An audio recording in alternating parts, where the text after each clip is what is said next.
Yeah. Yo, did you guys post a video? You guys went hiking the other day? Yeah, did we post a video? No. I Oh, mean, I like, posted an Instagram story of it. yeah, yeah. Where'd you guys? You guys just went to Wachusett? Yeah. How was that shit? That was our second time in one weekend. We fucking Oh, you hoofed guys. that shit this weekend.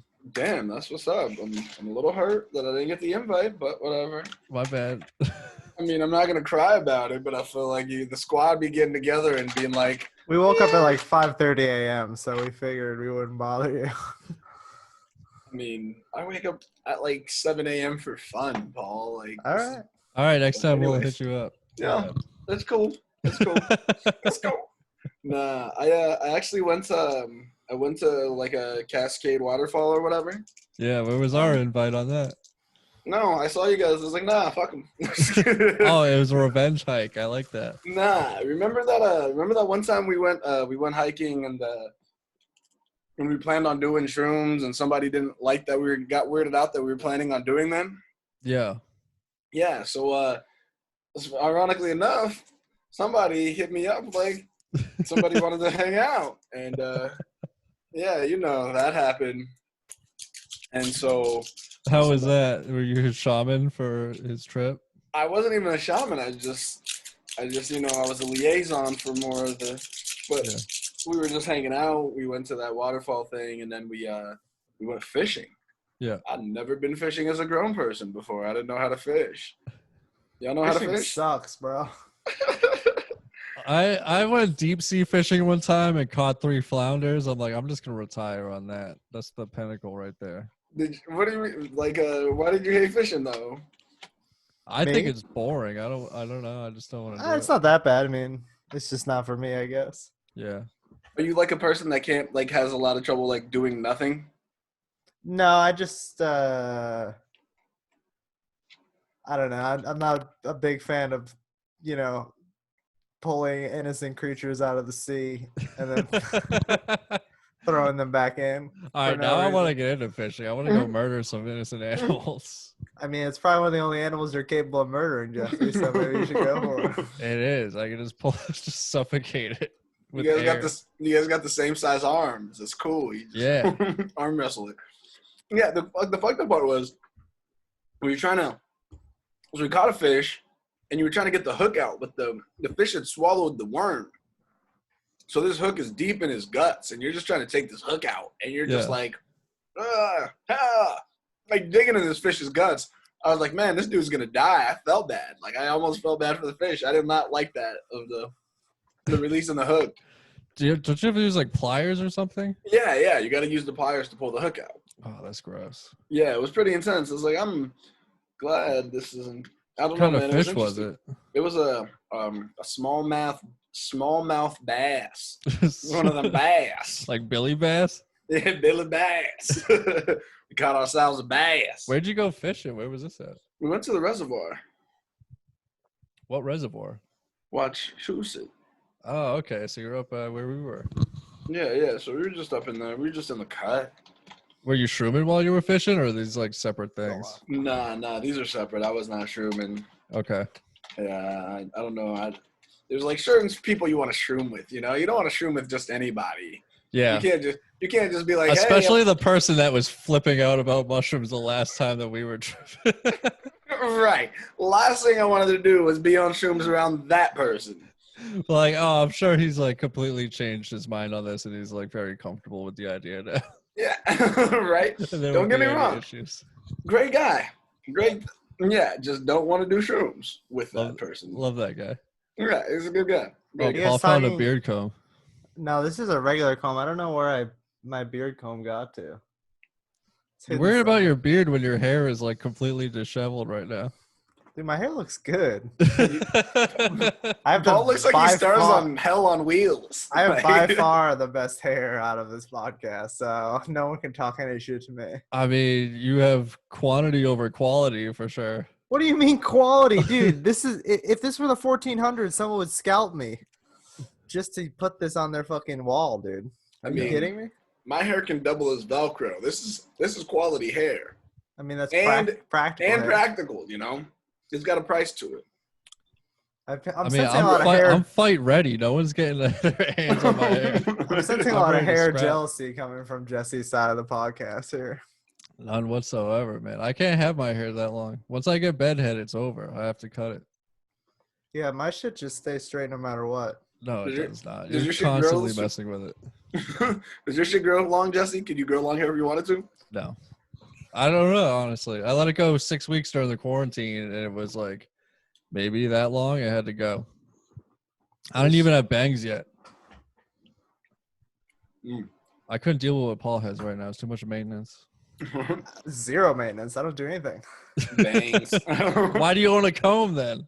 For my beard, bro. That's not a beard comb. That's a hair comb.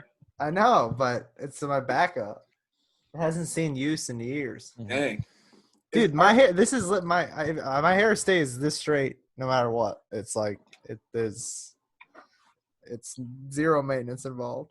But aren't bangs like what girls get when they're going through like a crisis?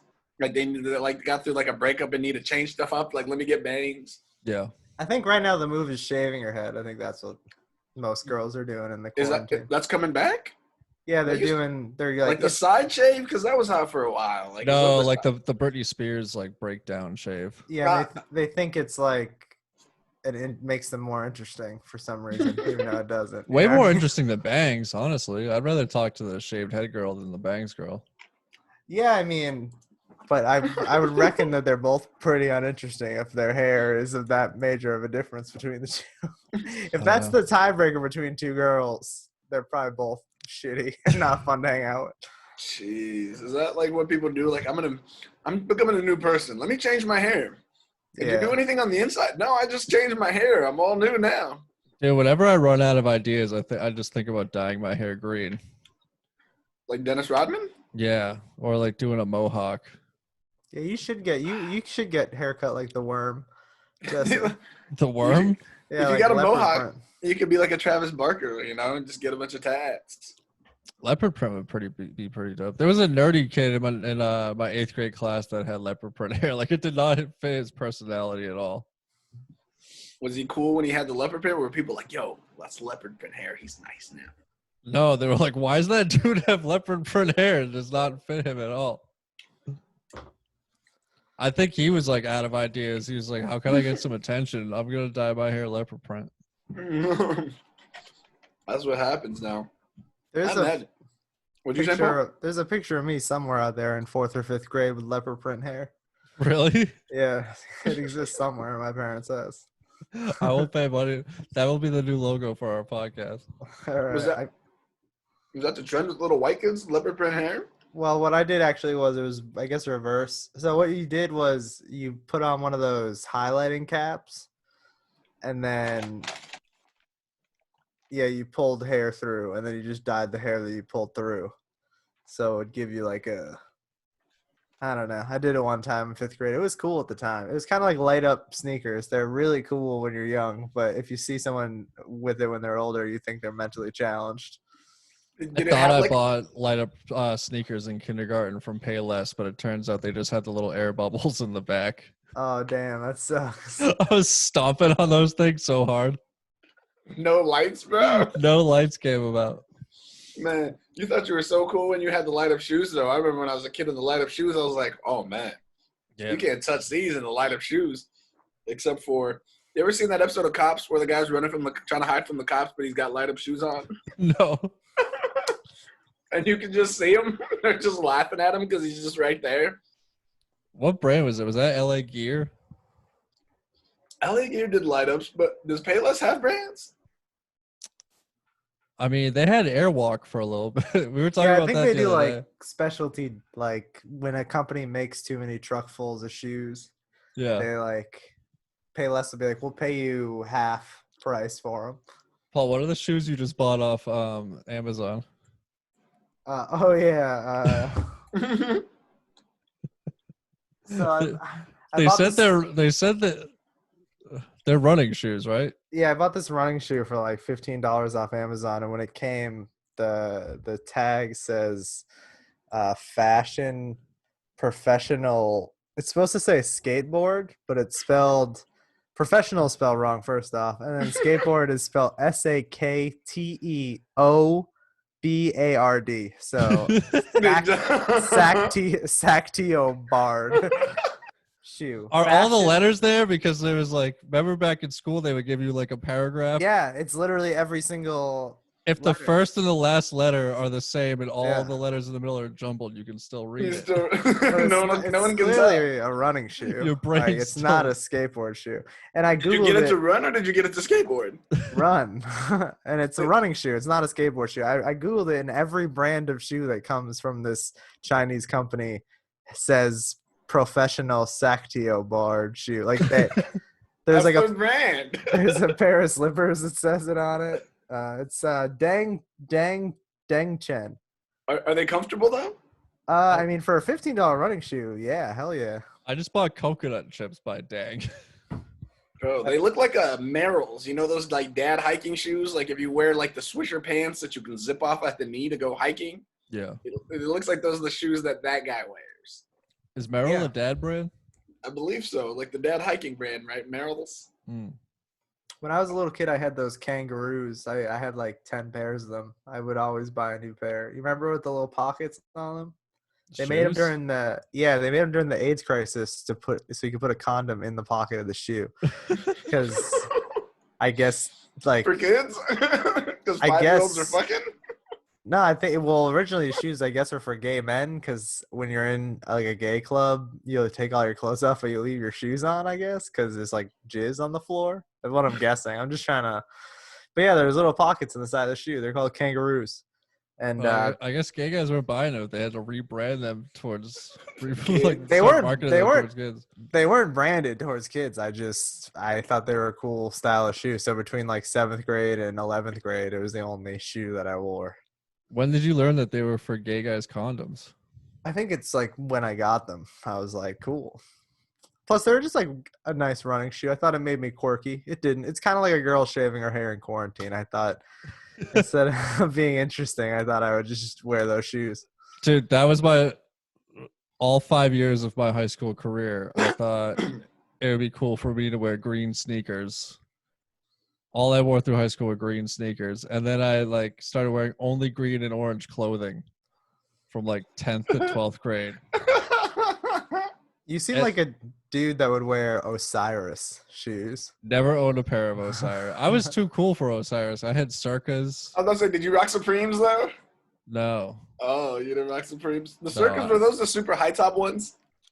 Circas were mostly low top, I think, but Chad Muska rode for them, so I had to be cool. So like you Chad dressed in Muska. all orange and green? Those were your all colors? orange and green every single day. Like I had- Miami Hurricanes? Did you like the Hurricanes at that point? Someone gave me a Hurricanes jersey. They were like, "Here, So you you just- need this more than I do." You're like It was Jersey Day for Spirit Week, and my friend Brittany went up to this kid who was just handing out jerseys so that our class would win. And she was like, "You have to go give that jersey to Jesse right now." And he was like, "Here, man, this is for you." I wore it at a concert one time at an ICP concert, and some guy yelled, "Go back to Miami!"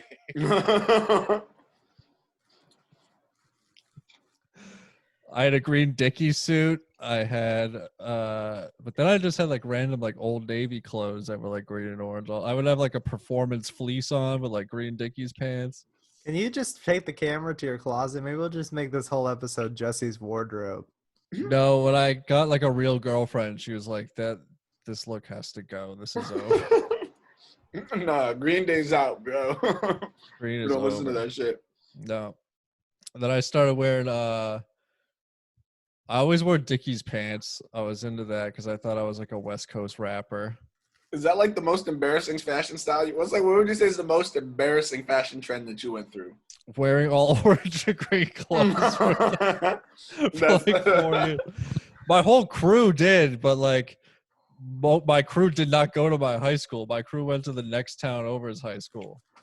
So like there were like 3 or 4 other kids that were rocking this, but they were all together in one school and I was alone by myself. So I was just orange and green kid throughout high school. What about you, Paul? What was the most embarrassing fashion trend you ever adopted? I never like have had a fashion style. My style is like, oh shit, I need a new T-shirt, and then on my way somewhere, I just buy a Target T-shirt. So I don't really. Or you I go mean, to a concert and buy a shirt from the show. yeah, I don't know. I don't have many like choices. Like I don't think about what I'm gonna wear before I wear it. I guess when I was in high school, I went through a short like I would wear like flannels and tight jeans that were like too small for me for a period. But I You was were like like, Pete Wentz. well, yeah, and I was a lot skinnier back then. Like I saw a picture of myself recently from when I was 19, and I was like, oh, I used to think that I was chubby, but I wasn't at all. Now I like actually am. So Your it's jeans are weird. just too tight. Yeah, and just like I just had like mild body dysmorphia. Like at the time, I thought I was like fat, and I was like 155 pounds, and like 5'10". Like I was pretty skinny. So Did you it's wear like, girls' jeans or did they have guys' skinny jeans? they were out? like guys' jeans, but they definitely had like a girl's fit to them. Yeah, because kid like I think emo was just coming around when I was in high school, or like pop punk emo. But like the guys would wear their like girlfriend's jeans or their sister's jeans. Like Yeah, I I don't never know if went Hot that Topic far. had guys' jeans yet. Yeah, I would just wear like skinny jeans. Really, it was probably my most embarrassing. And then I had like a Justin Bieber haircut for a while Hmm. when I was like, With bangs. yeah, when I You were was in trying to high school. figure it out. I just had like a huge swoop going on. I mean, I can still like do the swoop if I pull my hair the other way. Oh yeah, you can beebs it out. Yeah. Baby, I baby. think I look like Dimitri Martin. I mean, I'm not with the beard, but if I shave down, I feel like I look like Dimitri Oh, Martin. that is a beeb swoop for sure. Yeah, that's a quality beef swoop, bro. But If you're not subscribing to our YouTube, you're missing out on. yeah, I look like Drew Dunn when I do this. Oh, Drew, he's got like the #1 beef sweep. This is so money. And who is this weird piece of shit on the stage? It's me, Drew Dunn. He's a lot more talented than me, so. Yeah, dog. Yeah. Then No, you go over here. we're all on the same playing field now. That's true. We're I all mean, leveled actually, up. no, because he like did just for laughs and like met with agents and stuff. So he's probably doing a little better than us. Even Maybe. through this. Maybe. Does Quarantine. he have any shows booked right now? Because we don't. No one else does. I mean, I assume that if someone's representing him, they're probably looking for voiceover work for him. I hope so. That guy's good at accents. He's a What- master of accents. Can you guys do any accents? I used to be able to when I was like 10 years old, and now I can't anymore. I can't even do British. Yeah. Hello, governor. I can't even do British. Can't do British. British accent. I can do multiple African accents. Like I can have a conversation with like different African people. But All right, do Ghana. what? Do a Ghana accent. All right, so it's like you have like the Americanized Western African accent, right? Which is like, Yeah. I am very excited to be here today. We are going to go see a movie. It is my two friends. This is Paul and Jesse. We are very, very glad to be here. You know, so it's like you're speaking English, but with like just like a broken kind of accent. But then you have like a Congolese accent, which is very different because it's like a deeper thing that you speak from like the stomach. So you're like, yes, I'm very happy to be here.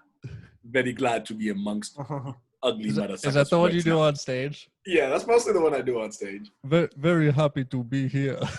Have you ever noticed with people like from when they speak English as a second language, they come to America, every culture has their own little like term that they repeat. Like all my Brazilian friends, their parents say buddy. They're like, hey buddy, buddy, buddy, buddy. And like some people say my friend. Like I feel like I've tried to talk about this to so many people, how like every person from a different country that comes to America says my friend, and I don't know like where they adopt this from.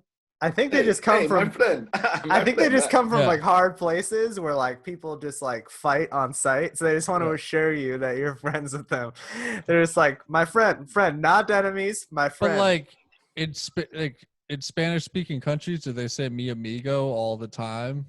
I think it might just be like saying like it's kind of a way to like just space out your words when you're thinking of what to say next. But it definitely is true. A lot of people say buddy, a lot of people say my friend, and they'll just like they'll just hammer you with my friends. Any American born person that calls you buddy, like, well, anyone who calls me buddy, I know they never were my friend and they never will be my friend. What if they call you pal? Hey, pal. Pal is okay, but buddy, I feel is just the most condescending word. Like I've never called one of my friends buddy unless I was being a douchebag. Also, I feel like people speaking English as a second language call me boss sometimes. So like, yes, boss. They just like say it, and I'm just like, it's just they always need a nice term of endearment to hammer like 3 times in each sentence. I don't know what it's from though. I don't know what the actual. I think they're just being really polite, and maybe Americans are just pieces of shit, so we're not used to someone being. We're just really not nice. friendly. We don't. Yeah, that's true. I can do like a Matthew McConaughey surfer accent voice. That's my favorite thing right now. I tried doing it on stage. Doesn't work. It doesn't work on stage. You did it at an open mic for the whole 5 minutes. That's why I did, and I had so much fun with it. It's the best way to talk. Like, yo, bro, just on the stage, dude. Bruh. You still smoking weed, Jesse? Yeah, you know, dog. I'm playing with that cron, dog. That sounds Be a lot cooler if you did. It sounds like the antagonist from like a Nickelodeon cartoon, not like Matthew McConaughey at all. It's like the evil guy in like a skateboard movie. Maybe like 17-year-old Matthew McConaughey, like where Dazed and Confused. Only Dazed and Confused. The best Matthew McConaughey. Only Dazed and Confused. You know what I do is I've been doing the Goofy accent. Goofy from Disney World or Disney. Yeah. When I get mad at people in traffic to try to settle myself down so I don't freak out. Gosh, this lady's a real cunt, huh, Mickey? And I just talk to myself in my car. In that accent? Yeah, it calms me down a lot. I'm just like, gosh, she's texting on her phone. What a bitch. And I texted Dave today and told him to learn the Donald Duck accent so we can do some improv together, but that one's a tough one, so I don't know if he's gonna be able to master it. Whenever someone cuts me up, I think I do Ben's surfer thing. I'm like, hell yeah, dude. Fuck yeah, dude. Super chill, bruh. Yeah, dog. Fucking get it, dude. One time, take over the fucking road, bruh. One time, I was running a Dungeons and Dragons group for some comedians in Boston, and there was this passage I had to read that was like this flashback, like epic, like exposition, just like laying the groundwork. And for some reason I don't know, it wasn't even intentional. There's nothing in the book that would make me, but I slightly was reading it in like an old Asian man telling like a tale. And I don't know why, and like I caught myself doing it. They had like an Asian roommate, and I don't know why I did it for like 2 months. I don't think anyone even noticed, but I remember just thinking to myself, like, why did I just default to this weird? But it was just like I imagined like mist like fading away and me telling them a story, and I just defaulted to old Asian man accent, which is not allowed anymore, I don't think. You cannot do old Asian accent. It's just like something about telling like an old story makes me want to do some type of accent. You know what I mean? Some type of like, and that was the one I chose at the time for no reason. Nothing in the. And you would do. I can't even do it. Yeah, I would. I feel like I would be able to do it too good, which is why I'm not going to do it right now. I feel like all Dungeons and Dragons is like rolling dice and telling stories. Like someone's telling a story and everyone else is rolling dice, and that's pretty much the game. That depends. There's different types of groups. But usually when you play with like newer players, it's a lot more like storytelling and shit. I think it's just a reason for white dudes to use racist accents. I think that's why Dungeons and Dragons is invented. Like, no, I'm an elf. He's Jamaican. Yeah, I can say yeah, man. Like, bro, why are we doing this? Stop, man. I am Jamaican. I'm gonna try every accent you guys name. What's an accent you think you could actually do? Because I don't think I can do any anymore. I want to learn how to do an accent. I want to do learn to like do someone like really good, like an impression. I feel like that's something you'd be able to learn how to do. I can do a southern accent. That's not great. That's pretty easy. That's not good. It sounds like I don't know. I don't even want to say it. It sounds like. What does it sound like? Sounds like someone from the South who's having a challenging time with their mental faculties. Yeah, sounds like someone is, which I guess is just everyone. Am I doing Forrest Gump? Yeah, this is weird. This is getting worse and worse every time you do it. Yeah, buddy. I didn't know. Buddy. I didn't Yeah, know we what. about to be from Texas today. Yeah. I didn't know what was the best way to completely kill any momentum on the podcast, and it turns out doing bad accents will bring it to a screeching halt. I didn't think we had any more. I think this is all the momentum we have right now. This is going nowhere until we go to accents. Do we ever have more momentum than this? I feel like we're always treading lightly. I don't know. I'm gonna get a "Don't Tread on Me" flag. What do you guys think about that? You should just take it out of your closet. I don't even know really what it represents, but I read online that you're not allowed to have them anymore. So Don't I tread want to on get me. one. Isn't that a Navy thing?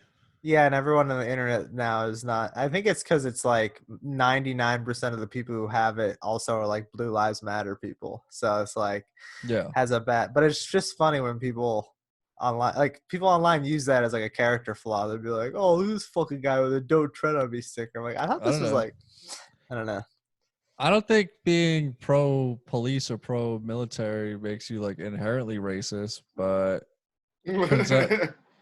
I guess a lot of racists are pro-police and pro-military. So if you have Yeah, it's like a Blue square Lives Matter it's a s- sticker or a "Don't Tread on Me" flag, people. But, I don't know.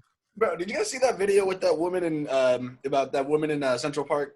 Did you see that shit? The one with the stormtrooper outfit that got arrested. Did you guys see that one? No. Oh, No. I read the articles about the articles were really confusing because the man's last name was Cooper and the woman's last name was Cooper. Yeah. So there was this woman and her dog in this part of Central Park when there's like this bird watching area, and you can't have your dog off a leash. It's like reserved for like bird watchers, and there's all these birds there and blah blah blah. And so the guy's there. He's an avid bird watcher, and his name is also Cooper. And he's watching some birds, and this woman comes with her dog, and her dog's just running around. And he asks the woman to put her dog on a leash. And this woman just like loses her shit, starts saying like she's gonna call the police and tell him she feels threatened by a black man. And so she does this. African American man. So this is key. We're gonna circle back to that. She said African American. So then the video like went viral or whatever. She ends up like getting fired because in the video she's doing like she's like choking and like beating up her dog too. Didn't the guy also like offer her dog a treat? Like he just happened to have dog treats. Maybe that dog was a racist and she was just beating it up to teach it a lesson. Anyway, she had to give back the dog. She got fired from her job. All sorts of shit happened to her. Yeah, right? That's wild. Yeah, it was super fucking wild. I mean, she was. I mean, I don't know. It's pretty fucked up. If you watch the video, you see what her intentions are. There's no like. Every time we do this podcast, I'm like, I'm gonna be suspended from my job tomorrow, and my roommate's also gonna kick me out for some reason. Like, my life's gonna be ruined. And then you can get on the Joe Rogan podcast to defend yourself. Dude, if Shane Gillis didn't get on the Joe Rogan podcast, what chance do I have? That's true. Wait, Joe wouldn't put Shane on because of that? He hasn't been on. Yeah, I don't think it's. He just hasn't booked him. I'm sure it has more to do with just not having a close enough circle of friends that they share. I guess he's got Elon Musk and Kevin Hart. Shane Gillis isn't like above them on the guest to get on your show, I guess. Does every black guy carry dog treats with them? No, it's because in that part when you go bird watching, like he does it because people carry dogs. I don't know. He explained the story or whatever because there's always dogs there in the leashes and whatever. So, and that's why he's always, anyways. But then I guess she was weirded out by the dog treat. She's like, what are you feeding my dog? No, I don't know. There's a longer story. But anyways, okay. So needless to say, she gets fired and all this stuff. And like, she has to give back the dog because PETA got all mad because she was like choking the dog and beating it up during the video. Like, it was all fucked up. But the weird thing about it is like every time people say like racism or whatever, people think like Trump, like it's like Trump, the Republicans, whatever. But like this woman had like donated to like the all Democratic parties, whatever. She would identify as super liberal. But, like, her liberalness only went as far as, like, I can use my race to, like, get over on this black man in this specific situation. It's like we always want to attribute it to just Republicans and just, like, Trump supporters. But I think that the racial lines kind of they're very blurred in terms of politics, if we're being honest. I don't think it's a long political line. The liberal wokeness can come around like so much that you end up being racist because you think you know what's like best for non-white people. I'll tell you what, Mr. Negro, this is what you should do, right? Yeah. Or they tell you like why you should be offended by something. I love when white people try to tell me why I should feel a certain way about a black person issue. Nothing gets me happier. Yeah. Tell me more. Well, yeah, that's where it gets weird though. Like, because I mean, this is different now for sure, and like every year it gets less and less. But it's weird when like someone who's super woke on the left has to reckon with having a conversation with somebody that like hates that as a person of color but hates gay people or something like that. Like it's just, or maybe abortion, just is fundamentally different on one issue, and then the white person has to like doesn't want to like critique their viewpoint. Like I guess case in point would be, well, YouTube always says that like if you like a big narrative in right-wing YouTube is that the threat of Islamophobia keeps liberals from critiquing like the Muslim culture. And it is an interesting thing where they'll be like, if a bunch of white dudes were doing the exact same behavior, every liberal person would immediately be like, what the fuck is wrong with these pieces of shit? But if it's not like a white dude, they'll be like, well, we have to be patient and like understanding, and that is Respect weird. their culture and traditions. And Yeah, it is weird how it like when in reality you probably should just, keep your opinions to yourself, live your life, let everyone figure out their own shit, and not like immediately jump down anybody's throat for any like, you know what I mean? Like, yeah. I feel like there's a disconnect there between like super progressive, the progressive left, and the regular like left that might have like reservations about certain issues and stuff like that. And it is a weird thing. Like it's funny. I don't know. It's just funny. Like people defending like Saudi Arabia. It's just like it's like a pretty shitty place to women. And people will be like, oh no, that's just like cultural differences. And like they complain. And obviously sexism is an issue here too, but it's like, I mean, we're doing pretty well in comparison. Like you guys are allowed to drive and maintain employment. That's where we like went wrong, But No, yeah, but- that's a weird thing. And then it's like, that's where you get into them telling you how you should feel. And, yeah. It's that's why I like to just not say anything. And because you find out most people's like opinions on whatever, if they're like strong on those issues, their beliefs on those matters, like social issues, whatever that they champion, only go as far as it affects them or someone that they really are close to, and that's about as far as it goes. And it's like, yeah, I'll be woke here for like whatever rights because I'm this way, or like my sibling or best friend, and that's about as far as their interests in social issues go. Which is funny that once a social issue that comes up that's beyond their parameters, their perspective changes. All of a sudden, they're not the champions that were super woke 5 minutes ago. They're like, but everyone's like that. I think a lot of people are like that, and mostly. What's worse is that people don't actually do anything. They just like go on social media and like, I'm a champion of this cause. I raise money for my birthday for this cause on Facebook. I am officially woke. And it's like, what are you actually doing for all these causes you came to be so a champion for? Like, are you out there with some signs protesting? Are you out there donating money to campaigns? Like, what are you doing? yeah, Nope, and like I'm just posting on Facebook. That's my wokeness right there. And nowadays, everybody is so inclined. I mean, I'm sure us three do it too.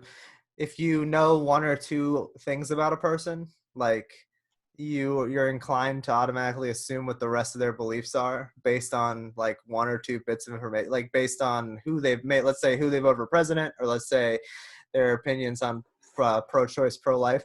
Nowadays, everyone automatically assumes that if you check a certain box, that you're going to go down the line with every issue on a certain side. Yeah, people probably assume that by you because you're vegan. Yeah, they do. I Yeah. think you like stereotypically align with all of these others. Yeah. Well, yeah, that was one of the funny things when I started doing it that I liked, was that it's funny to be vegan and then interact with other vegans that will like cry if they see a squirrel dead on the ground and just feel like, dude, you're being kind of a pussy right now. You have to live in the fucking real world. And it is I like being, I mean, maybe it's just because I'm a fucking nerd, but it's fun being quote unquote like non-conforming to have like different views that sort of go and, make yourself think. Like I try to, in the last couple of months, I always try to think the inverse. Like if I'm sure of an opinion, I'll try to think the exact inverse of it and see. And then usually you'll be like, man, even if I was thinking the exact opposite, I could see where I was coming from. It's like a good practice to have.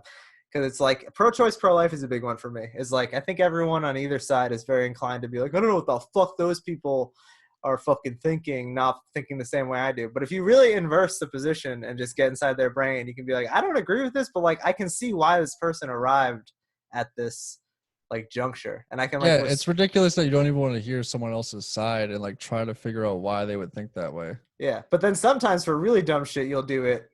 Like you'll like look at, oh, let me see how Ben Shapiro, like let me see if I can see his point of view, and then you'll be like, oh, I can't. Even when I try to, it still doesn't make sense. So it's a nice easy way to parse out like the real dumb shit that like, I mean, and again, it's all subjective, I guess, but I like to think that I have a pretty good eye for like what issues should be black and white, but I guess everyone thinks that, and that's the problem. So I try not to be like super, I don't know. I try to get upset about people who hold different opinions, even if they're really dumb, because I feel like I just like the vegan thing is like if I argued with everybody about veganism every fucking day, I would just be tired. So even if I believe in it strongly, even if you're the most strongest believer in animal rights, it's like you're just gonna tire yourself out every day arguing with people that don't even want to hear it. You know what I mean? It's just like it's tiring. But most people like that shit is frustrating, man, because most people want to argue about shit because they read like something on. It's like you guys are drinking water at the same time. That was weird as fuck. Oh, my bad. No, you're good. You guys just did it at like the same exact time. Give you your time to speak, bro. Yeah. Well, take a but like you were talking about how you have like non-conforming opinions, and I've always found it interesting because I feel like a lot of people have beliefs and they've never really like challenged or thought about why they think a certain way. They just have these beliefs. Maybe it was something that they got told as a kid or something like that, or what their parents believed or what their friends or crew, whatever, like they saw something, that's what it is. And like they don't even examine the actual issue. They're just like, this is where I stand and this is where I'm at. Like people that vote along party lines. If you vote across party lines in any party that you believe in, that you vote for, it's like you realize like you can be like, I like this idea, I like this idea, I like this idea. You don't have to vote along party lines unless you're just a person that doesn't pay attention to why you're doing what you're doing. Like you're not examining what you're doing. But I don't know, Mark Twain always said this thing. He's like, if you often find yourself on the same side as the majority, then you should revisit a lot of your issues. And I never forgot that. It always sticks with me, man, because when you start looking at like what the masses, usually when it's like a mob or a mass of people all feel one way, it's usually dumb as hell. Like, even like, and then everyone's like, well, so many people are wrong. Yes. Like, all of those motherfuckers are wrong. Like, it's a trip. But I do think that people should challenge their own ideas and be like, okay, this is what I believe. Why do I believe that? What's the inverse? And admit that you might not know everything. Yeah, that you don't know anything. Yeah. Like, I'll freely admit that I'm a dum-dum who doesn't know everything about everything. Yeah, there's just so much incentive nowadays to be like the loudest and quickest person to pass judgment. Like if something happens, like and it like takes power away from your own cause. Like the Covington kid thing that happened, which is, I mean, again, those fucking kids probably are, I mean, first off, they're like 16. So it's like, I mean, half those kids are going to go to college. They're going to have sex with a girl with a shaved head, and they're going to turn very liberal in about 2 years. But it's like, the media and everything painted them a certain way, and that ended up being untrue. So then that gives ammunition to the right to be like, you guys like jump to fucking conclusions. And I think it's funny when people take something online and immediately have to shoot out an opinion in like the first minute. It's like you can't sit on it for a day and like, you know, chew it over in your brain and like think of a nice, reasonable way. And then sometimes you will be the same opinion you had when you did see it, but then at least you're protecting yourself from having to like backtrack and stuff like that. I don't know. I guess like I try to train myself not to like have the emotional like immediate response to things. Yeah, when I was very active on Twitter, I felt like I had to have an opinion on like every major news story of the day, or like a joke on it, or like some sort of like take on everything. And you don't. And even if you try to do that, 90% of what you're saying is just going to be a carbon copy of what someone else is tweeting out at the exact same time too. Yeah. So it's not a good way to arrive if you're speaking strictly. Or like you feel like you have to contradict like the mainstream opinion, so that you're being like disingenuous. Yeah. So, and yeah, it's weird, and it's all incentivized by the internet. The internet, whether it's like clicks on an article or likes on a tweet, Yeah. it's incentivizes the loudest and most ridiculous voices to be like to And stick the out. first voice too, you know, Yeah, like the exactly. first, like that's the thing. It's like a lot of these people are taking, their takes are like they're like gambling with this take, right? Like this is what I meant, and they're just hoping that their take is going to be like the popular one or the people that people agree with, and you're trying to get it out first. So the information or what really happened, it doesn't even matter. It's just like what people say about it. What's fucked up though is like by the time the truth comes out, nobody ever cares about the actual story anymore. So it doesn't even matter what the actual truth Yeah, the was. news cycle's too Yeah, fast to like by the time the redact. truth came out, everyone was we're on to the fucking next thing. You're old news. You're already shut down. Yeah, when like the 2-hour video of that Covington thing happened, like it was already over. Those kids were already painted as racist. Yeah. I mean, again, like I said, it's weird for me to even cape up for fucking those kids because even in the situation, even if you it unfolded the way it did, they're still like just weird, I mean, shitty kid. regardless of the if people were right or wrong, those kids were unlikable douches Yeah, to yeah, begin. yeah. Just That like was whether their they're right or main. That wrong, was their whatever. biggest Yeah, sin was just being incredibly unlikable, which I yeah, can they were relate. super unlikable. And then I remember watching like the kid with his lawyer and his parents like doing some whatever, and I was like, this kid's just a little small. Like I don't even care if he's in the right. Just the smugness just pouring off of him. Like Mm. I Yeah, don't know. it's He just all. it was the The whole other thing thing that's was funny to fucking. me is when people have an opinion or whatever, they throw out their shit quick, like Ben said, and then they're wrong. And then they'll be like, oh, my bad. I was just like operating with like not enough information. They just said like kind of throw an apology on Twitter. But then if their partisan enemy does the same thing, they're just like, that apology isn't good enough. Fuck you. Like either side. Like I'm not even saying like left or right, but it's like if you do it, you're like, oh, my bad. I fucked up. But if your other side does it, you would never accept that explanation. You would just like hammer them for like having a bad opinion. And that's what the funny thing to me is that like, extend the same courtesy to like your quote unquote enemies as you do. Like, I don't know. I feel like the way the internet works is just a weird double-edged sword where it's like people give it the power. I don't know. It's just very strange that people can't just like accept that, like, you know what I mean? Like if someone you don't like is wrong and they apologize, I feel like the internet is not like very forgiving. Like the people who like disagree with that person, even if it's like an honest mistake or whatever. But I guess my whole thing is now, like anytime someone screws up, when did we decide like that the mob on the internet gets to decide like how effective your apology was and if they get accepted back? Like, hey, we It's didn't like that 'cause apology. We need I more saw apology from you. We I need saw a deeper good apology. I saw an internet mob story today.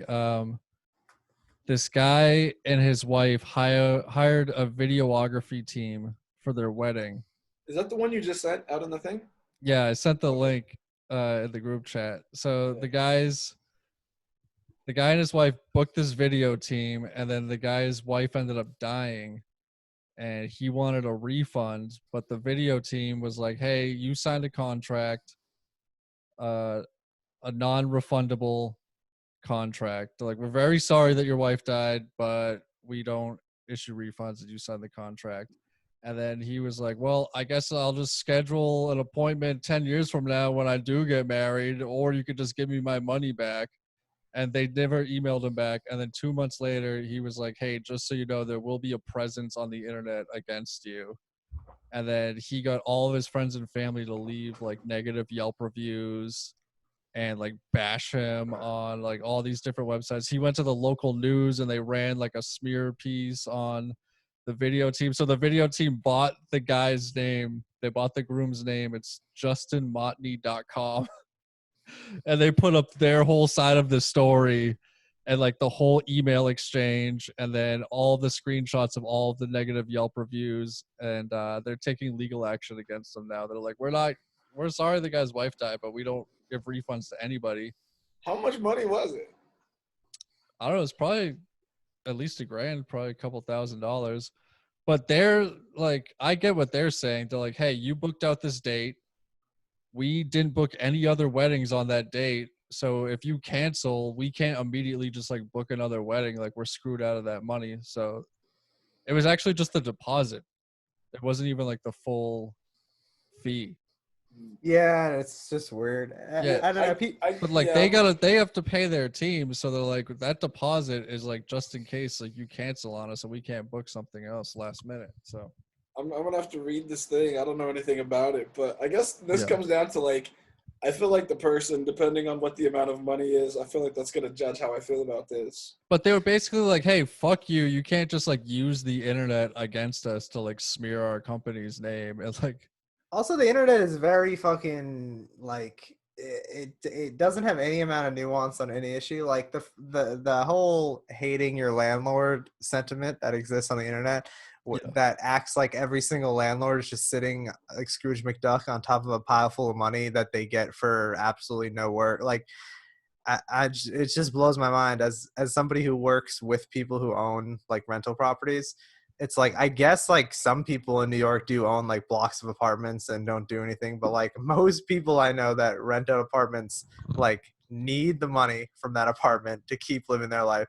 They put a lot of work into the apartments, and two, they're not inherited like billionaire, like they're like pretty average Americans that like saved enough money to buy properties to rent out to other people. And it's just funny to me how the internet paints landlords as like these money grubbing. It's like literally like, yeah, like you move out of your parents' house, and so you hated your parents when you were 18. Now you're 22, you don't live with your parents anymore, so you need a different authority figure to be like, fuck you, dad, and then you just choose your landlord instead. And it's just like, and also like, I'm not saying there aren't bad landlords, but like if there's shitty landlords, then like there is a process to deal with that, and like, you know, there are laws in place, and you know there are things you can do. And just painting every landlord as a piece of shit. My friend Pedro was about to buy like a 3 family and rent it out to people, and he literally made the money by working during the day and then delivering pizzas at night for the last like 4 years. Yeah. So it's like, oh, what a fucking piece of shit. He moved here in 6th grade and literally is like trying to live the American dream. Fuck this guy. Fuck landlords. It's just like a very silly, again, like a black and white painting. But he'll be like mortgaging that property, right? So he has like bills to pay. Yeah, dude. And like, and even if he didn't, like, it's so weird when people try to get. It's like they bought this property and are renting to people. It's a legal, and it's a very common way of having upward mobility. Like people got mad at Hannibal Buress for doing that. And it's like, dude, everybody who makes money in the entertainment, their fucking agents and their fucking managers are immediately like, you should get some real estate, because you might say the wrong thing on TV, people might stop caring about you, but if you buy an apartment building, that doesn't matter, like, because it's like not attached to you. So it's weird that like literally you can look at dozens of articles online about this celebrity owns an apartment, and like on Twitter everyone's like, oh, what the fuck this piece of shit for like gentrifying this neighborhood, which is like, I guess it's a conversation you have, but just immediately calling him a piece of shit is very weird to me, because it's like, this is a very common way of upward mobility in America that like actually is like good for a lot of people who are like trying to. Isn't that part of the American dream, is owning your own? Yeah, and then there's case. negatives to it. I mean, you know what I mean? But it's like, what decision isn't there negatives in the entire world? Like, I don't know. It's just such a infantile way to look at it. It's just so funny. And everyone, it honestly reeks of like people that will have nothing. That's what I think to myself. Is like, it's like the same people that like hate people, like hate like people with hate like when people have money, like other people have money, like anyone with money is just automatically an asshole to them. yeah, It's like the same type of thing. And I get it that there's a lot of people out there with money that are assholes, but there's a lot of poor people that are assholes too, dude. Yeah, there's like, I don't understand why money was like the thing that you decided that made somebody an asshole. Like if you got money and became an asshole, you're probably an asshole to begin with. Yeah, exactly. Like that's the thing. And I'm like, you just sound really jealous when you hate on other people for their money. Like you just sound like you're a broke, jealous person. Like that's all you come across as, if you're just like hating on people that whatever. Because at the end of the day, fuck it, man. That's their life. It's not yours. So you're hating on their money isn't going to put more money in your pocket. I just don't understand why people would do that. Yeah, it's like the same thing. It does just, it's really bizarre. It's such a waste of energy to resent. Even like the whole like, first off, the whole like eat the rich resenting billionaire thing that happens on the internet. the funniest part to me is that it's a completely pointless exercise. Like, oh my God, we're gonna take down Jeff Bezos with like 100 tweets a day. Like, you know, you'd be better served like going to law school, trying to get into Congress. You know what I mean? But that's way too much work. So Where is all of his money gonna go? Is it just gonna like fall into Oh a no, bunch well, of charities Jesse, all of a sudden? he doesn't, that money's not his. That money should be redistributed to people who, you know, like he took a risk and made PayPal. And so when his lottery ticket came up, he doesn't deserve all that money anymore all of a sudden. And that's the problem with me is I do understand that they don't need quote unquote like hoarding wealth. But when you start to try to pick a number to like how much wealth is enough is like, it's so arbitrary. And like, it doesn't make any, so is a millionaire okay? Is 100,000 okay? Like when does, like at some point you're just taking money away from someone that like earned it. Like Jerry Seinfeld's worth $300 million based off stupid jokes that he wrote. And that he wrote and he went through the whole struggle. So now you're going to take more of his money away. It's just very bizarre to me when people Well, that's the thing about it though that I think about sometimes. It's like if you were like to eat the rich and we're gonna take Jeff Bezos's money, right? Let's say we're like Jeff Bezos is worth $160 million. Let's say we cap him at $160 billion. Let's say we cap him at $30 billion. That's what we set the number at. You can only have $30 billion. And people say he doesn't have like all this in cash, but he can pull out like $3 billion in cash when he wants, which is a gangsta flex. But anyways, so let's say we cap it at $30 billion. So like, what are we going to do with the other 100? Like, what are we going to do? Right? And I just always ask people what their idea with this money is. And people are going to tell you something stupid like, well, let's give it to charities and give it to this. And it's like, okay, I get that idea. But first of all, like, who are these charities? You start reviewing a lot of charities and start looking at these numbers and you start seeing that a lot of charities aren't what they say, first of all. And then secondly, who's going to decide which charity gets what? Who's going to decide who does now? Because you have an interest in this, so now this should get somebody. Well, we should just take his money and now equally give it to everybody else? Are there other billionaires that are going to get this money too? Like, do they not do it? Like, you start going to these questions of when these people have these ideas, and it's like a half-baked thought that somebody had and sounded smart, and people were like, yeah. But they don't really have an idea or a plan. It's not realistic because it's not thought through. It's just someone that's bitter and angry about being broke that wants to do something. Like, come up with something actually productive, something that can actually work, something that's creative. Get into politics and make a difference. But unless you're trying to do that actual work, sitting on fucking Facebook and Twitter complaining about that bullshit is the most useless shit. And Tinder. Lots of girls on Tinder or say things like, ooh, turn-ons, destroying capitalism. She said on her iPhone 9 on an app where guys pay premium rates and make someone rich. Also, to be honest with you, if you split all Jeff Bezos' money up between the entire country, if we're being real, how many years does it take for someone like a Jeff Bezos to just get back most of that money? See, and that's the other thing. They said that if you take all the money in the world and you were to distribute it equally, that over time, the same people would get the money again. Because there is a system to making money in this country, and most people don't know how that system works. Yeah, and because of that, they're always just going to – and a lot of people just don't know how to handle money. We don't talk about money. No one teaches you money in school. And people think that's a weird view to, like, put it on them. But, like, I mean, just speaking for myself, I mean, if I was a little bit more fiscally responsible, I'd be at a whole different point in my life right now. Like, it's people think shouldering any personal responsibility for your own financial, like, shortcomings is, like, some people think that's a fucked up opinion. But it's, like, is it really that weird to think that, like, most of America is just not super good at handling money? Like, I feel like it's just – and that probably comes down to the education system and stuff like that. But to start with just today, I think a lot of people should take – we all have friends that think that the reason that they're broke is like Donald Trump's fault, but they actually like have had 4 jobs in the past year and like don't – you know what I mean? Like, it's just like they work at the dollar store 18 hours a week for, you know what I mean? It's like, and I get you need to start somewhere, but they've been doing that same job for 5 years. And like, it's just – it's weird to me sometimes when I see certain friends like so angry. At least I know I'm broke because of me, and I don't try to like put it on other people too much. You know what I mean? Bro, that is the realest shit, man. Like when I first moved out here, like I came out of the woodwork. Like it seemed like I came to Massachusetts like overnight, but like when I moved out here, I probably had about $20 in my bank account, no job, sleeping on a couch. And I'm not saying my story is like anybody or it's anything special, but like in that moment, man, of being like jobless and getting your car repoed and all this stuff, it's like you can sit there and blame everybody else. But at the end of the day, your situation won't change for shit. You can say it's Trump's fault. You can blame the economy. You can blame everybody. You know what the bank's going to give a fuck about that when they come to take your car? Not shit. They won't even say anything to you. They don't give a fuck about Trump. They don't care about your job. They don't care about what bills you have to pay. They don't care about how sick you got. They don't care about any of that. They just fucking take your car on the tow truck and drive it the fuck off. They give zero fucks.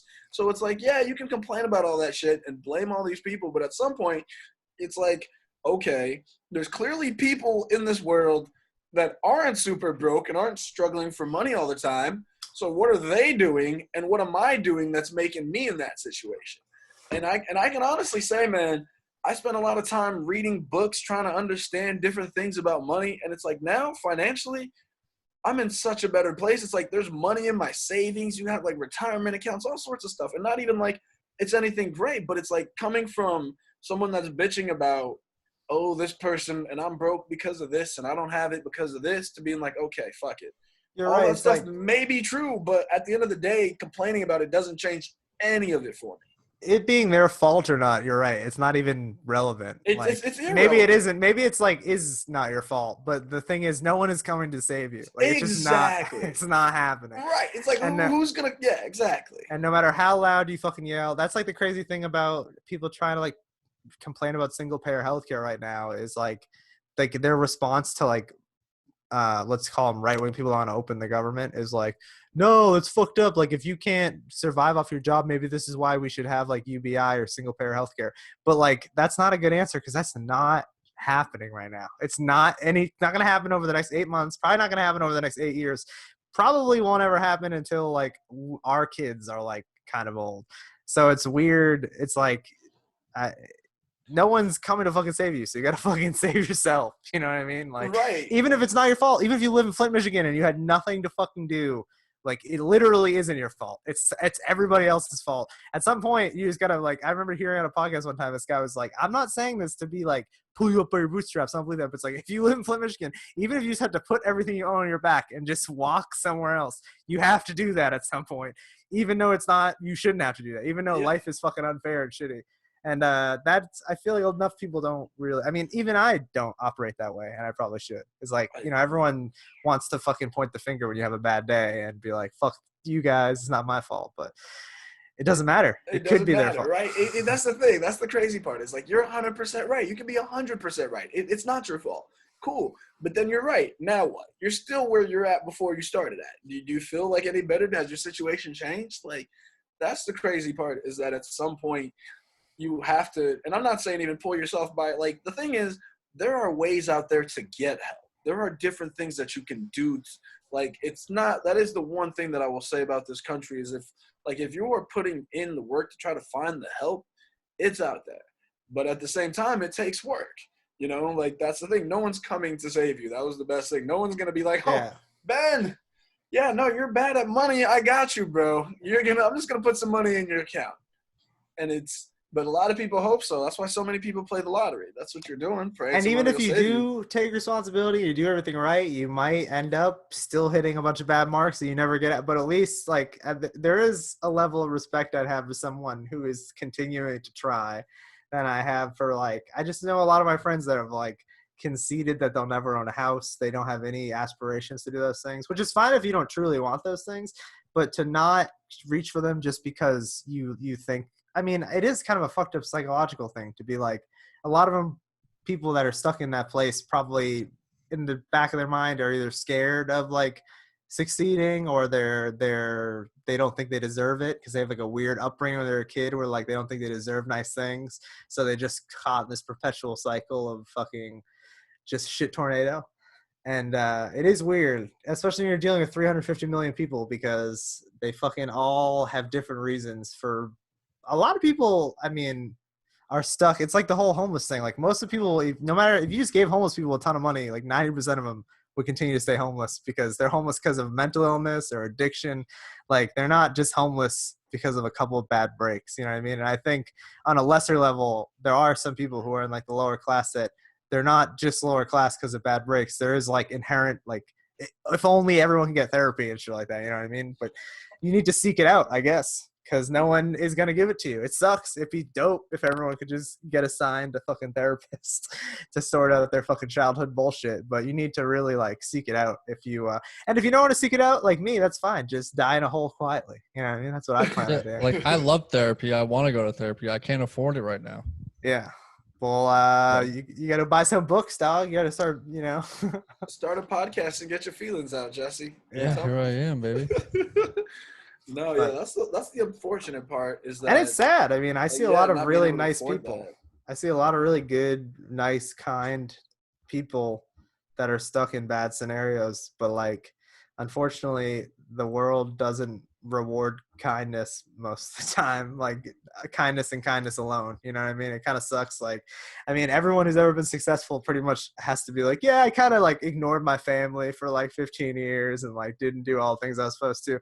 Like any athlete on a high level, and someone like, hopefully they have a good support system around them. But at the end of the day, a lot of the elite athletes are like Michael Jordan, where their friends even think they're kind of assholes. And like, that's their best friend. He's like, yeah, he's kind of an asshole. So like, sometimes you just got to say, fuck it. Like, I mean, a big example is I have friends that feel like they're indebted to helping people that are more fucked up than them, but that doesn't allow them. It's like such a big part of their life having to deal with their addict friends or having to deal with their friends that are like especially broke or homeless, that they're not even able to push their life. Like they're being kind of held back by like certain people because they've just known them for 15 years or whatever.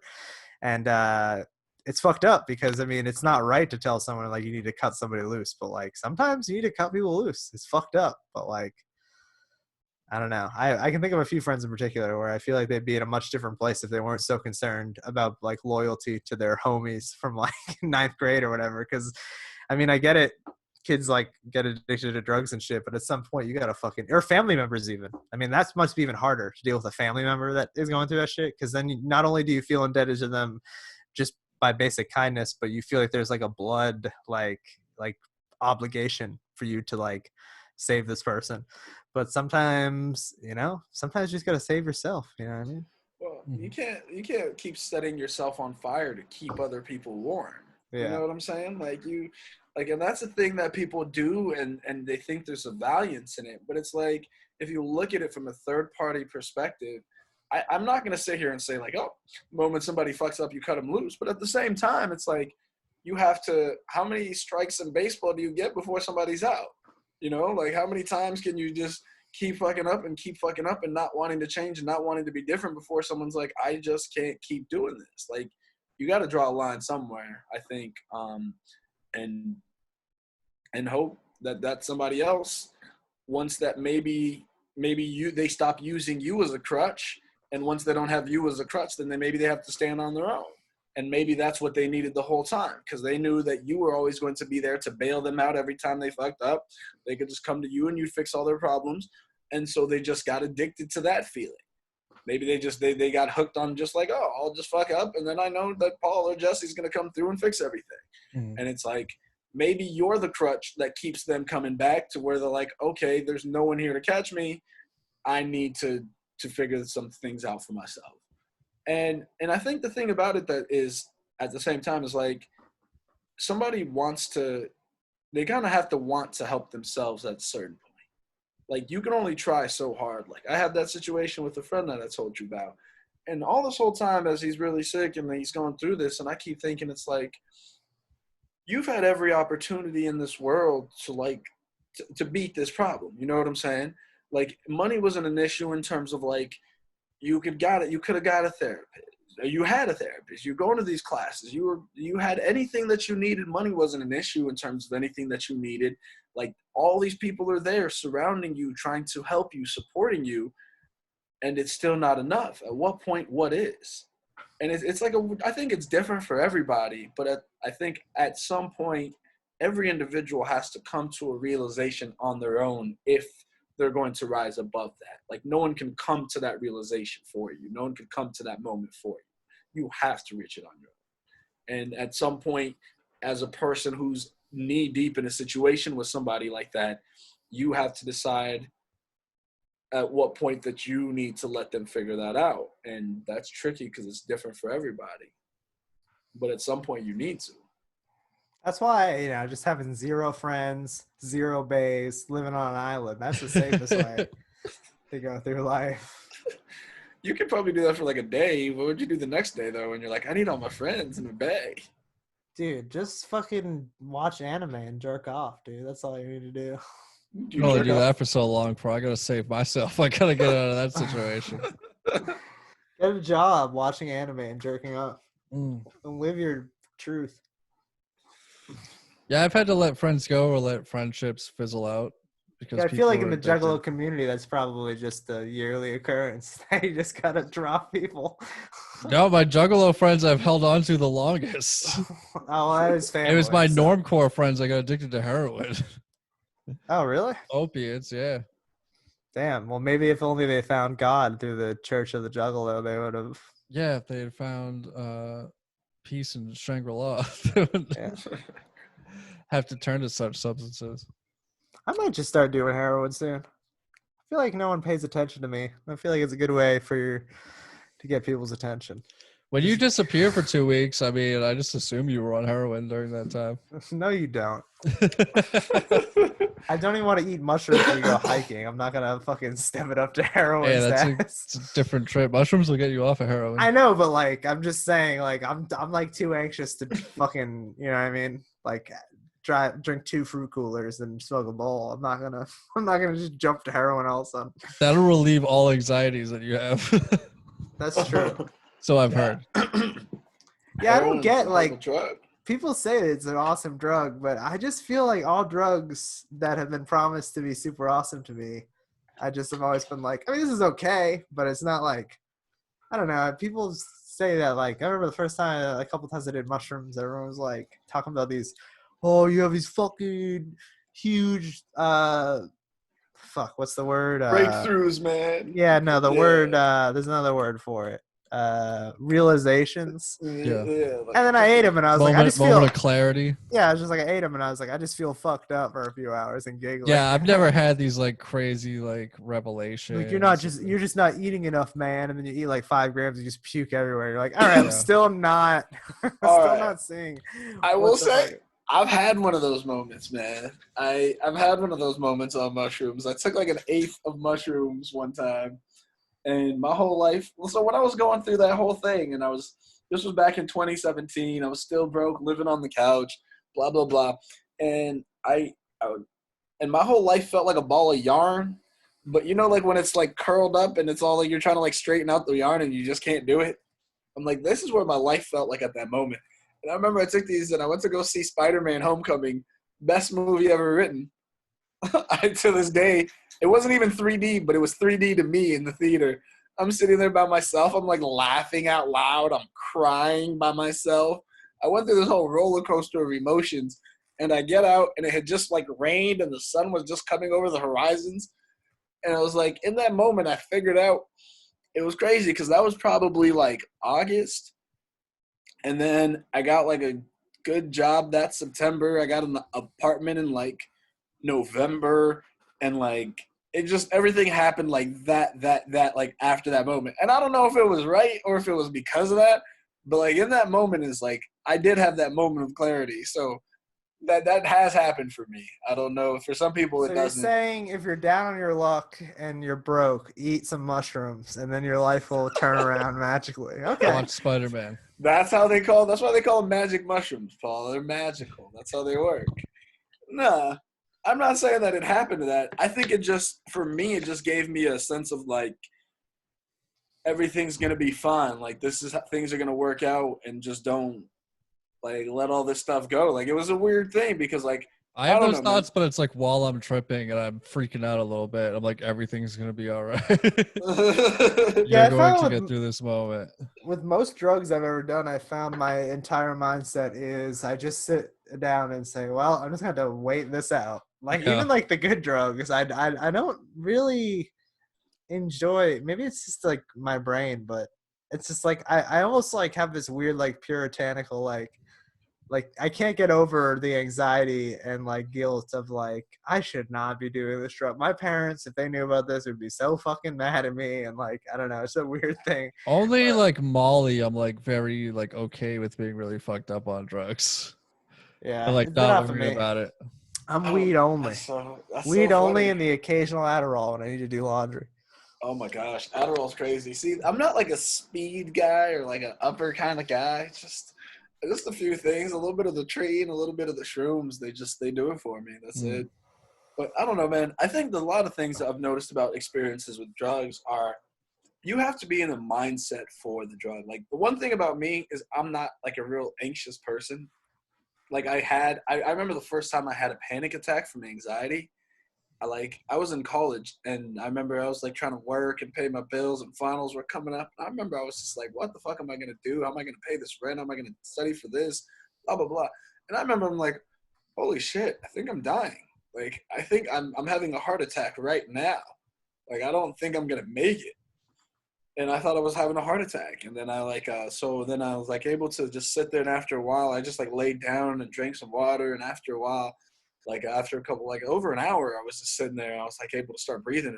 And I went and go talk to like the doctor at the school campus, and they're like, yeah, you had a panic attack. Are you having anxiety? I was like, is that what this feeling is? Do people live like this? Mm-hmm. Like I could not find, so I was like, all right. And so I was like, okay. So I talked to like the school counselor. I was like, well, what can I do to avoid feeling like this?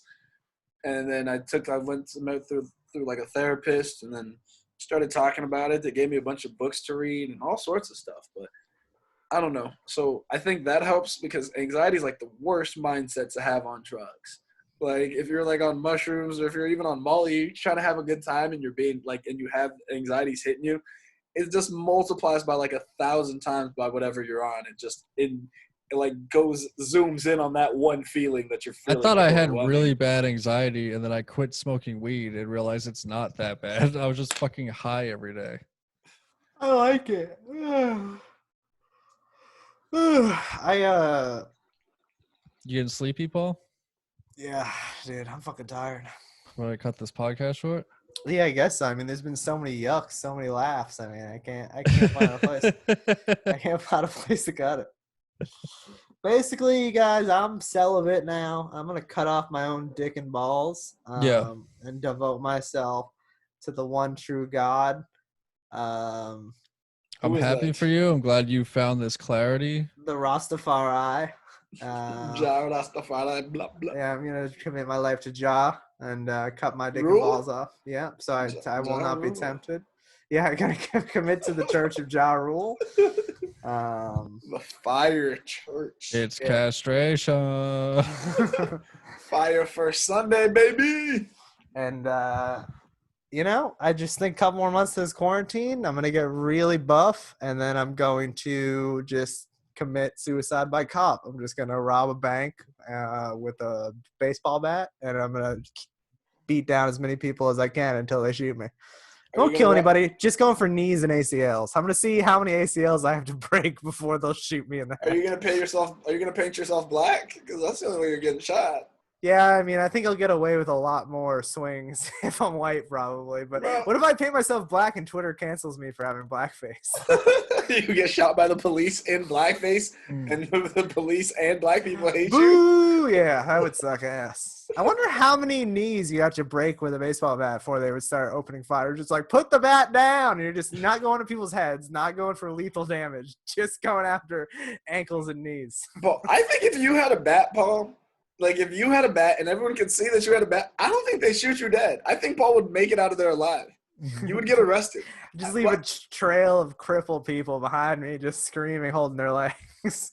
My leg. Bro, you heard about that dude that had the guns that he shot a bunch of people and the cops took him alive? That shit happens all the time, bro. You have a bat. That's not even a deadly weapon. Yeah, it is weird. Like, I know that there's just tons of cases, and so obviously, like, events unfold different ways. But it's funny when you hear a story like, man reaches for license, gets shot by police, and then another story be like, man shoots like entire mall up, gets apprehended alive by police. Anytime Like, someone how tries to fucking- commit suicide by cop, it doesn't work.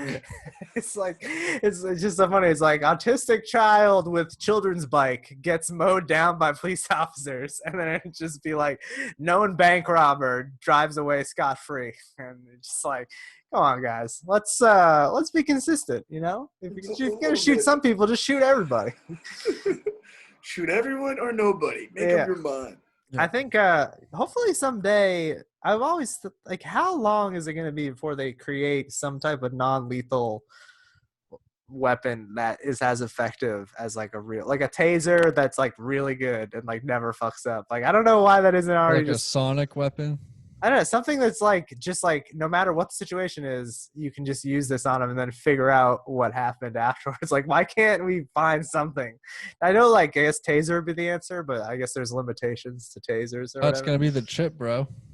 Yeah. Oh, yeah. They'll just deactivate your chip real quick. Oh, Yeah. right. Yeah, but that's what that Elon Musk was talking about, that chip that, like, oh, we can use it to fix diseases and all this shit. I'm like, yeah, we're going to do that the first, like, 2 months. And they'll be like, oh, hey, yeah, Paul, no, the cops are looking for Paul. Let me shut him down real quick. Yeah, he's on the corner of Grafton Street. He's just, Yeah, Rogan was like, oh, are you going to put the neural link in your head? He was like, maybe eventually. Well, right? I'm not putting there on nothing. He's bro. not going to be the first one with you it. know what it reminds me of is, have you seen those bait cars when people get in them and they start driving down the street and they like steal a car and then all of a sudden the car just turns off and they're just sitting behind the wheel and they're just like, they have a camera in the dashboard and they're just like, fuck. They just all at once they try the door, it's locked from the outside, and they're just like, you just get like a 10 seconds where they just, that person's just alone with their thoughts, and like usually it's something like, God, I really fucked up so bad, oh fuck. It's just such a, that moment must be so fucking shitty. Like, it's like a huge version of like opening your report card in 3rd grade, just seeing like all F's, and just like 10 minutes between when you get off the bus and when you get to see it, and you just have this 10 minutes of like, I know what happens in 10 minutes when I see these people. This only goes one way. Oh God, dude. I wouldn't know what that was like. I never got F's. Oh, really? Oh, well, you know. Straight A's, homie. I went to a vocational high school, so you have to get F's for them to allow you in. You have to have below a certain GPA for them to allow. Straight D's, bro. Throw some D's on that bit. There's some D's on that bitch. Dude, getting a D- in a class was the best, because you're just like, I did it. I did no work. I did nothing I was supposed to, and I still made it. I still made it to the next level. It's just like I completely foregoed. I used to break it down because they give you the syllabus at the beginning and be like 20% homework, 30% this, 20% final. So I would just be like, how can I get 61 points? Well, doing the least amount of work possible. So like, if it was 20% homework, I would just throw it. I'd be like, I'm not doing any homework. I'll start at an 80. And then I would literally have to get like hundreds on tests to even pass, because and my teachers so many times would just be like, Paul, you're doing more work and showing me how smart you are by barely succeeding. You could just like, I figured out that I needed a 65 to pass, so I would get an 85 the first 3 quarters and then get a 0 the last quarter, and it would average out to a 65. So my last quarter of the year, I would not do any work at all. I would just show up and go to sleep. There's an art to being mediocre, dude. There's a special art. And you don't give yourself a lot to fuck with. Like, one year I fucked up, and I passed my final in, and I got the score I needed for the final, so I didn't think I had to go to summer school. And then she was like, all right, well, it was like 10th grade. So she was like, we got to do a binder check. She pulled binder check out of nowhere, and I was like, I don't have a binder. And she was like, all right, well, then you're not going to be able to pass. And I was like, all right, well, I think I might have some stuff in my locker, so I'll go see. And then I just walked out of the school and just didn't come back that year. Like, it was like one of the last weeks anyway, because it was finals. And then I just had to go to summer school that year. And I was like, this fucking – and then I think I may have yelled at my teacher and called her a lesbian from the hallway, which in retrospect was not a good thing to do. But then I just transferred schools after that summer, and they never saw me again. So Paul was out here just being a rebel in high school. I could see that. Well, I played Game Boy every day in the front row of my biology class, and I've always thought it was weird. She was the only teacher that never said anything about it. And then at the end of the year, I failed, and she was like, yeah, I knew you were going to fail. I just, like, let you fail. And I remember just being like, wow, you're a really great teacher. I'm like a 13, 14-year-old, and you're, like, teaching me a lesson by, like, not doing your job. Thank you very much. Appreciate that. It's funny because like when you're a kid, you look up to teachers. You're like, oh, that's a teacher. That's a person of like authority. And now that you're an adult, like you know teachers, like your Yeah, friends are teachers. she's got her own shit going on. She won't Yeah, deal with and, me. I and get now it. like now looking back, you're just like, oh no, like their behavior completely makes sense now that I know they're just fucking people that dealing with their own shit and don't give a fuck about you for the most part. But some Teachers did, be but- fucking, dude. I want to fuck a teacher. Hot for teacher. Did you have any hot teachers in high school? Oh yeah, I had this one named Mrs. Gomez, dude. Her name was, I don't want to say her first name. Her name was Mrs. Gomez. And she was super hot, but then there was also weirdly a rumor that she was like a trans person, which I don't know. Those are simultaneously existing in the school at the same time. But Your school now is I very know why progressive you in were terms of attracted to her. taste. no, I assure you we weren't using the correct nomenclature to describe what we thought she was. I don't think we were using correct pronouns. I don't think we were respecting her gender identity very much. It was just a weird, you know why the rumor started? No, I can't say her. I don't want to say her first name, but her first name looked like a guy's name on her ID when she was hanging around, but it wasn't a guy's name. So for some reason, everyone just assumed it was Francis.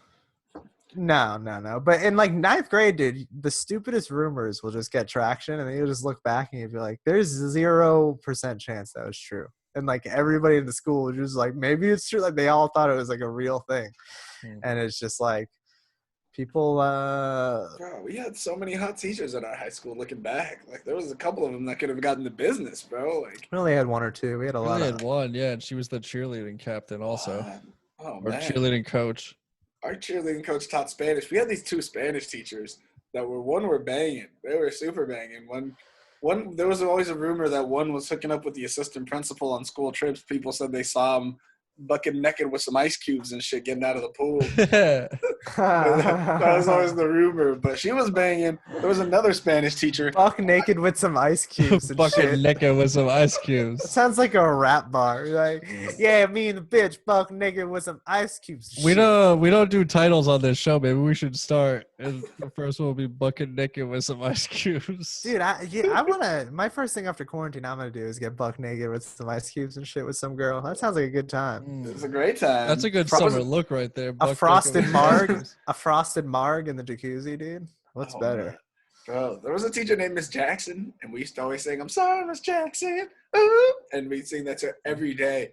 And Miss Jackson was so banging. Oh my gosh, we found out what her car was, and so we used to play pranks on her. We asked her what her car was, and she told us she drove the wrong car, but we knew what kind of car she drove. And we told her we were gonna go mess with teachers' cars for a senior prank, and we're like, so tell us what kind of car you have, so we won't mess with it.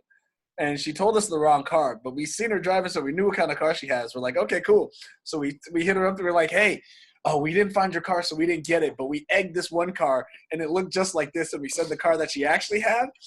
And Miss Jackson was sprinting. She came out right into the parking lot with a fat ass. I thought you were gonna be like, yeah, you know, we found out what car she drove, so we were playing pranks on her. Like, you know, we were following her home, and then we were like hiding in her bushes and looking through her. Actually, it was just me, none of my friends. Actually, she wasn't even a teacher. She was just this chick that worked at the convenience store. I don't have those kind of luxury, Paul. Like I can just think about following a girl home and get arrested. Like it's just be Yeah. like, knowing what shit. what a girl drives is such a weird sentence there. Be like, yeah, but I know what kind of car she drives. It's like a very small leap from knowing what kind of car she drives to like knowing what type of perfume she uses, knowing what. Her home address. Yeah, it's I funny. mean, is it though when you go to a school and you guys pull up to the same parking lot every day? It's that No, hard to but see it's somebody just- in a car. It's just a funny like sentence to say. I don't know. Yeah, my coworkers knew what kind of car I had, and That's because you post an Instagram story every day. You say mini gang. no, Minigang. before I had a Mini Cooper, they knew about my Nissan Altima. Oh yeah, I don't know what anyone here drives. yeah. I'm not perceptive. Not at work. Yeah, Yeah. I couldn't tell you what any of the people that knew my car, I could not tell you what their car was. I don't know. People Well, watching me. I don't know. I don't know if this is a good episode, but I gotta go to bed. It's all right. Thanks for listening.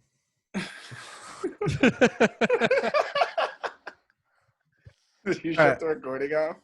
No. I gotta go to bed. You said it so Follow, nonchalantly. listen to us on Spotify. We're over there.